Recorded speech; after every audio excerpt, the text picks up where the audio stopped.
Hi, it's Maija here with sort of my May TBR. I saw Becky M do this video called 5 books for May, and I thought it was a great idea of just choosing 5 books that you are definitely going to read in a month and not trying to do this big TBR for yourself. As you know, I'm not big into TBRs, I'm a mood reader, but these are the 5 books that I'm definitely planning to read in May. The first book I'm currently reading, and that is Cygnus by Patricia A. McKillip. This is actually a bind-up of 2 books. I got this from the library, but I'm only planning to read the first books, The Sorceress and the Cygnus, from this, because I own the second book. I bought it from a second-hand bookstore without knowing that it was the second book, just because it was by McKillip and I wanted to read more from her. I had to get the first one from the library and they only had this bind-up. I actually had no idea what the plot was about when I picked up that second book, apart from it being a fantasy book, but now that I've started this, I know that it's about Corlo, who is part of the Wayfolk, and he stands apart from this dark-haired folk because he has wispy blonde hair, courtesy of his great-grandfather, who was a stranger that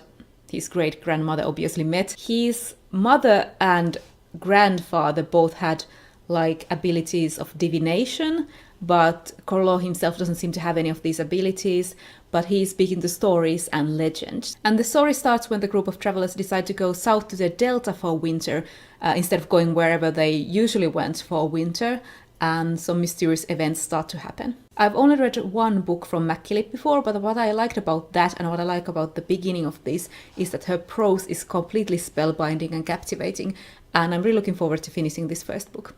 I'm almost halfway through already. The next book that I want to read is The Raven Tower by Ann Leckie. I didn't get to this in April, so I want to get to this month.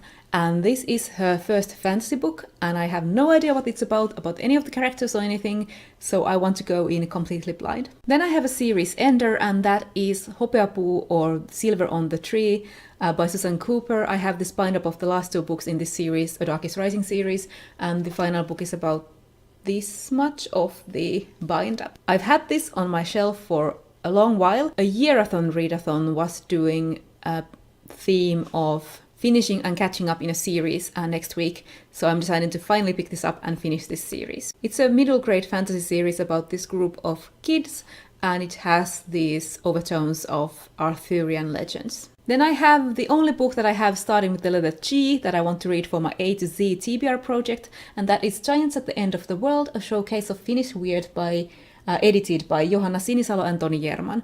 And this was a collection of translated Finnish weird short fiction that everyone attending Worldcon 75 got, and I still haven't read it, but I'm gonna do it for my project. And the final book that I'm definitely planning to read in May is Dumb Witness by Kristy. This is a Poirot mystery novel that I have now renewed the maximum number of times from the library, so it's time to get with the program and actually read it. By the way, in April I went to Work the World, and I finally got to see Violet Chachki live, and it was amazing. So these are the 5 books that I am definitely planning to read in May. Let me know what you have on your TBR, and I will see you in my next video.